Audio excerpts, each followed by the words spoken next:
How many of us have made that calculated choice? How many of us have looked at our own truth and weighed it against something we love, something we built, something that depends on us, and we still chose silence? What would it mean for our movements, for our families, for our communities if we stopped asking women to pay the price? There's a real conversation to be had about the cost of silence, and we just talked about it.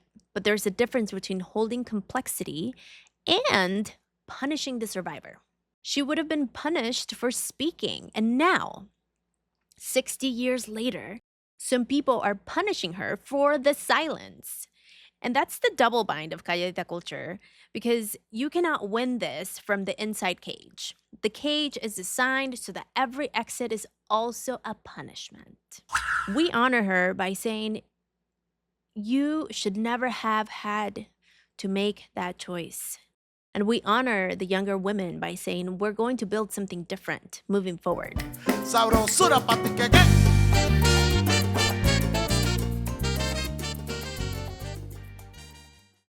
Before we begin today, I want to let you know that this episode discusses sexual assault and rape.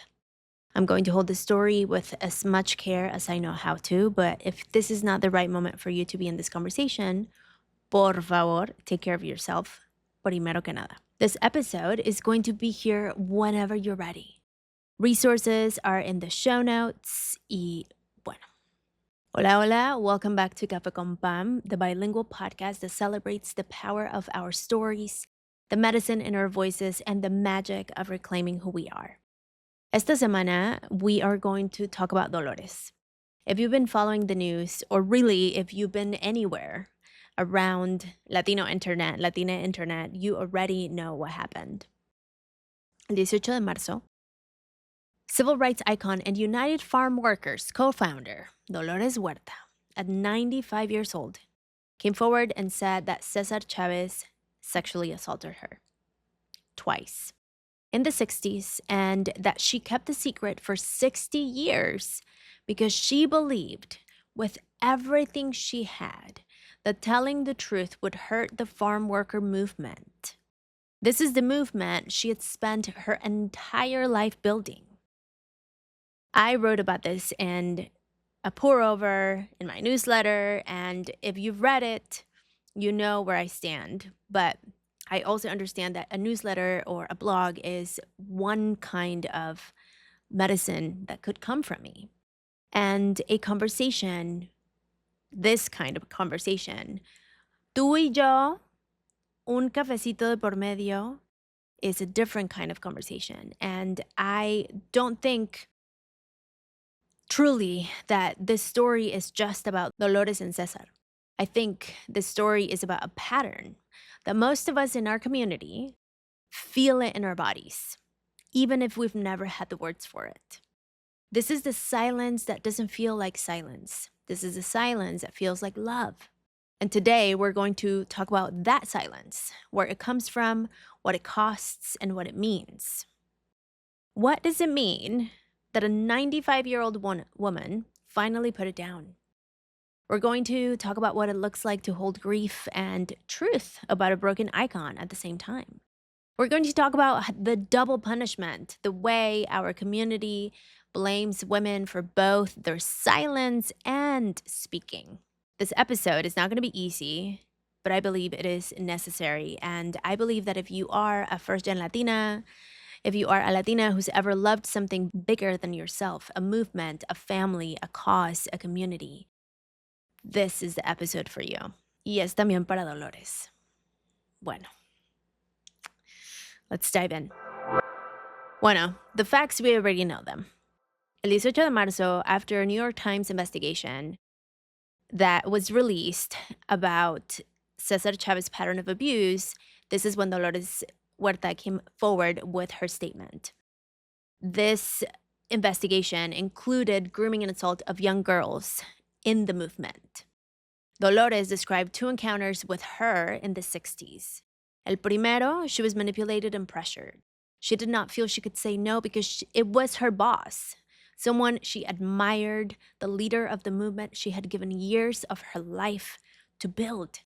And the second, she was forced against her will. Both encounters resulted in pregnancies she kept hidden for decades.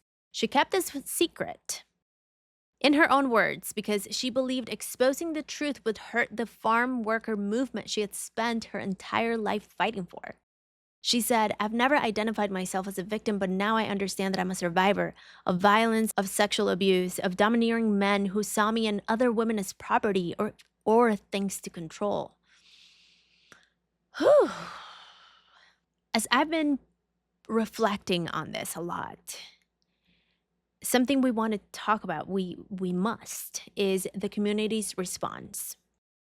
There's been a lot of support and there's also been criticism. Some people are blaming Dolores for staying silent. Some people are saying she's responsible in some way. These are other Latinas. These are other survivors themselves who are saying, if you've ever been a rape survivor, you do not know how difficult it is to come forward. And I want us to sit in this moment before I name what I see, because this is a moment that deserves us sitting with. This is a moment where we want to acknowledge that there are many kinds of silence. In Calladita culture, you know, Calladita culture is my body of work. There is the silence of fear. There is the silence of shame.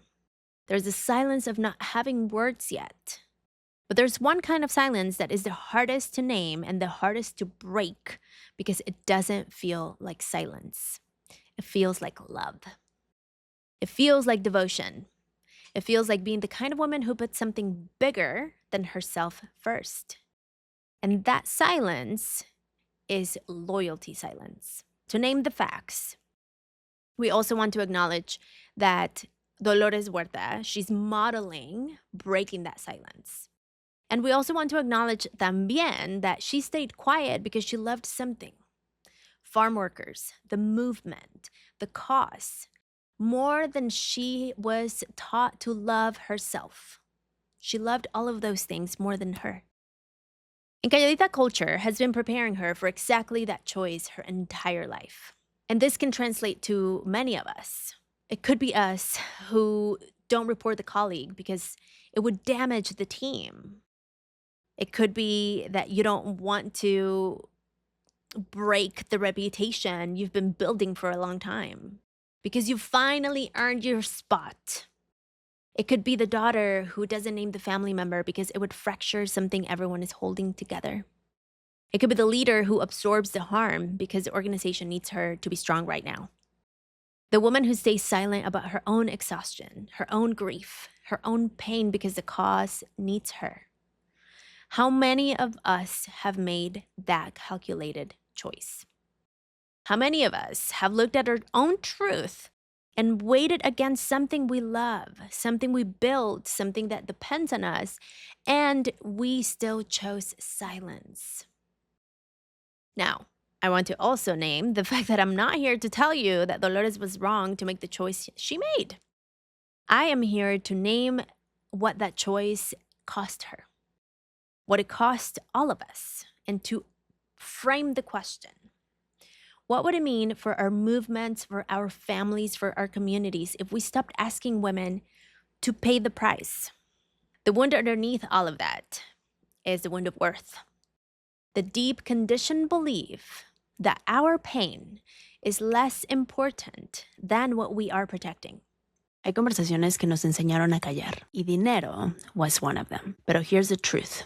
Tu dignidad financiera no debería depender de que traduzcas todo para tu mamá, tus tías, tu abuelita o quien sea. Savvy ladies just made it easier than ever to get financial help en español. Their free helpline means your mama can ask a question without you having to translate shame, confusion, or whatever her comadre told her. Talleres, clases, consejos, todo completamente gratis y con el respeto que nuestras familias merecen. Porque libertad financiera no es lujo, es necesidad. So whether it's you or your mama who's ready to take that first step, go to savvyladies.org. That is SAVVYLADIES.org. Empieza hoy. La dignidad financiera no se pide, se reclama. If you've started making your cafecitos at home to get on with that morning routine and build the habit of saving money, it could be a good strategy. Pero there might be an easier way to save. Did you know that if you open a new savings builder account at BMO, you can earn a $5 reward every month you grow your balance by $200 or more during the first year? Learn more about how BMO can help you grow your savings by visiting bmo.com/save. bmo.com/save. Conditions apply. Accounts provided in the United States by BMO Bank and a member FDIC. I know a lot of us grew up with Cesar Chavez as a hero. I know some of you have his face on a mural in your neighborhoods. I know we did. Or maybe in your school or on a boulevard you drive down almost daily. Or maybe you live by. I know some of us are in grief right now. And the grief is real and the grief is allowed 100%. Because as Latina people, as first-gen Latinas, there is a very deep fracture that happens when one of the few cultural icons we had breaks our trust. Because the trust, it's less about the person. It's about the scarcity of heroes we have to begin with. It's about the very tiny bit of representation. It's about how hard we fought to have someone to point to, someone to say, look, we're here. We were here. We built something. We're important. And when that person turns out to have caused harm, very, very serious harm, unforgivable harm, we don't just lose the icon. We lose something about the story we told ourselves about who we are and where we come from. And it's been painful, to be honest. And it's been painful for a lot of us. And the farm worker movement, to kind of like lead into, to continue that thought, was also very real. The rights won were real. The thousands of people who gave their lives to that cause were real. And most of them are not just Cesar Chavez. Dolores Huerta is real. The women who were harmed are real. And both of these things are true at the same time. Because we don't have to choose between honoring the movement and naming the harm. We don't have to collapse one truth to hold the other. This is the both and that our community is being asked to hold right now. And it's hard. It's hard, it's necessary, and I believe it's in some way what movements that want to survive must learn to do. Luis Valdez, who's a Chicano filmmaker, said it's a nightmare that one of our leaders that were extolled and honored turned out to have this secret life. We're all in grief. End quote. And I agree. The grief is real. And grieving does not mean erasing the movement. It means being honest about every single piece of it.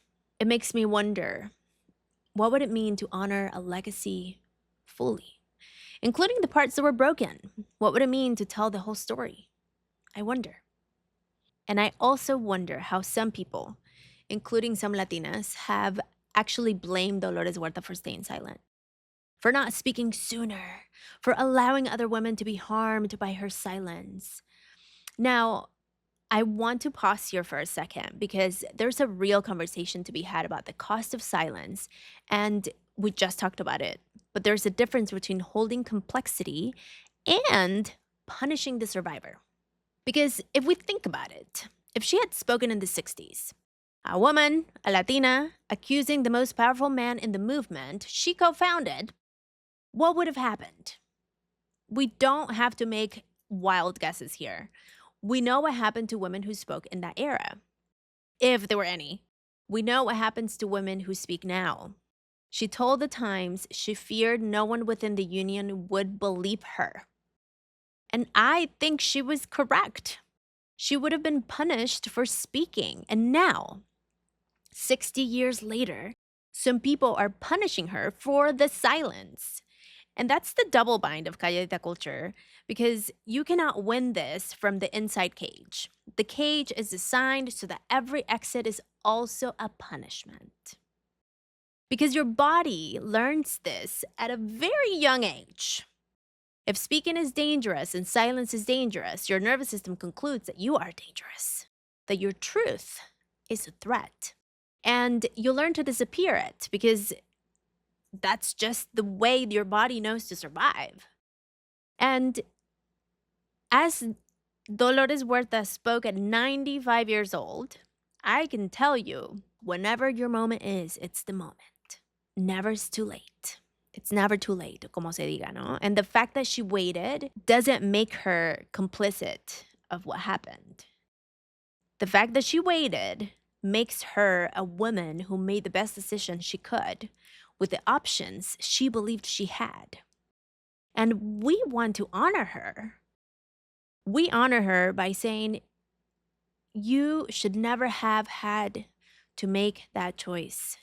And we honor the younger women by saying, we're going to build something different moving forward. I alluded to that moment in my blog that I shared when I also came forward and I heard, that doesn't sound like him. Are you sure you didn't want it?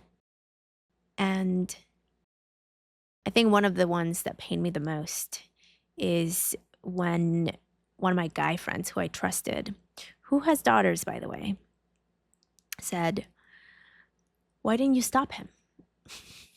And that costed me my silence because after that, I started doubting. I started thinking, maybe they're right. Maybe I did want it, even though like my body, every time I would have that thought, my body was like, you know, you didn't. But that gaslighting is real. And I think the situation that we have seen unfold and we are bearing witness to is also bringing up a lot within us. And I also don't want to share details about my story because it's still my own wound is there, even though it's been many years, many years, but still. So I also want to name and honor that I didn't bring this story to this podcast to make you angry or trigger us or, you know, pour lemon in the wound. Though, if you're feeling the emotions, anger being one of them, frustration, sadness, all of those are appropriate to feel and allowed. I think the reason why I chose to share this for this week's episode, which it was kind of synchronistic that we are releasing this on this day, is because I believe that Dolores Huerta is right. And I believe that Dolores Huerta is modeling us in a way. She's being a mirror to us. Because what I see us being modeled, it's not just breaking through the silence, but also the pattern underneath it. Because how many of us are carrying a loyalty silence right now? It doesn't have to be necessarily about assault, but about something. Maybe a truth you've been protecting someone else from, a cost you've been absorbing because the timing was never right, a pain you've been managing quietly because of the movement, the family, the business, the relationship, the community needed you to hold it together. And the invitation, I think, is not to blow up everything you've been protecting, but to ask ourselves frankly, is this silence mine to keep? Or is it something I've been carrying for someone else? Is it something I've been carrying to protect someone else? Is it something I've been carrying because I'm loyal? I would like to invite you to wonder this question, to ponder on this.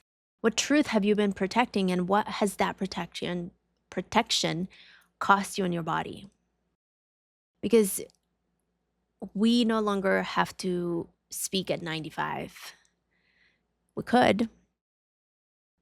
You also don't have to speak today. And I think where I am landing is that the understanding that we deserve to know the difference between silence we choose freely in the silence that was made for us, The difference is awareness. That's where everything starts. You've heard me say this time and time again. And I'm going to close this with something that Dolores said. And I quote, "I've never identified myself as a victim, but I now understand that I am a survivor." Because she understood that to be a survivor, it wasn't about waiting 60 years. She was a survivor from the moment it happened. The recognition, the naming is what came later for her, but she knew it. And what we can learn from that moment, from that quote, from that statement, is that for us, our recognition can come whenever it's ready for you. When it does, we will all be here. And yeah, I've been sitting with this story for many days, and something that keeps coming back to me is that the 6 decades that Dolores spent as one of the loudest, most relentless voices for justice in our country, in the US, she stood in front of crowds. She negotiated with presidents. She never, not once, let the world see her as small. And the whole time, she was carrying something in her body that didn't feel safe putting down. Think about it. It's like I've been thinking about it so much. And I think what I see is a pattern of a story that is asked of women daily, especially those who are firsts. Those who are building something in a world that only tolerated them if they kept certain truths to themselves. And what's coming up for me to say this directly to whoever's listening who may be carrying their own version of that silence is you don't have to carry it forever. You don't have to have the perfect moment of the perfect words to believe your truth. You also can't guarantee that people will believe you. But what you can decide, once your nervous system is regulated, you're grounded, you're connected in your truth, is to be ready to share that truth and give yourself the understanding and reminder that your truth deserves to exist. Dolores Huerta decided this at 95, and it's not too late. It's never too late, and it's never too late for you to share your truth and your story. I'm going to close this there. I think this was more of a ranty type of episode, I think. I don't know if I have a lesson for you here. I think we're all processing it together. But I really hope that this moment is one that, it's definitely one that's marking our history, who we are in so many ways, but also I think this is a moment that will also draw a line in the sand to create that invitation. Not necessarily to force us to speak up more, but just to say, look, own your truth whenever that comes. You could be 95. It could be tomorrow. And at least something I can tell you for sure is that I'm here to support you in any way. You can send me a DM. I don't have a very clear call to action today because this is hard. It's hard to share, but I think something that I can truly offer is my support. We'll have resources for survivors in the show notes. And if this episode brought something personal, something in your body for you, please reach out to, my DMs are always open. And if I don't respond, it's because they go into this weird hidden inbox that I feel really bad. I never see it until many months, sometimes years later. And so if you send me a DM and I don't respond or it doesn't look like I read it, please leave a comment in one of my posts and be like, hey, I sent you a DM, please respond. And I'm happy to respond and send you resources. Take care of yourself and your body. Share this with someone who may need to hear it. Not necessarily someone you want to convince of something, but someone whom you know may be quietly carrying their own loyalty silence and may need to hear that they're not alone in it. We're all in this. Tag me on the socials. Tell me what landed. Tell me what you're sitting with. And thank you so much for being here, for trusting me with this work.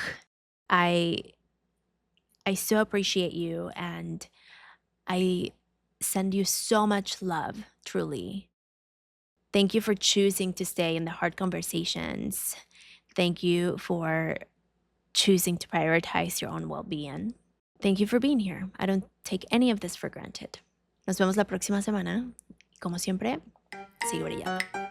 Café con Pam is created con mucho amor by our small but mighty team. Content production by Nancy Jaimes. Podcast management by Maru Linardi. Social media and marketing by Brenda Figueroa. And me, your host, Pam Covarrubias.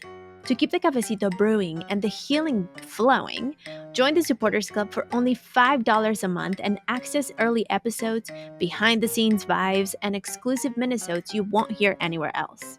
Screenshot this episode and tag me and share what resonated. I love seeing your takeaways. Follow on your favorite podcast platform and subscribe to our YouTube channel. Let's keep the conversation going with us on social media at Café con Pan Podcast, because your voice always matters there. We love being on Instagram and Facebook. Gracias for listening to Café con Pan, a Spread Ideas Move People production. For more episodes, guest info, or resources, visit cafeconpam.com. And if you're healing from Calladita culture and don't know where to start, you can take the quiz. cafeconpam.com/quiz for tia wisdom and cariño just for you. Sabrosura pa' ti que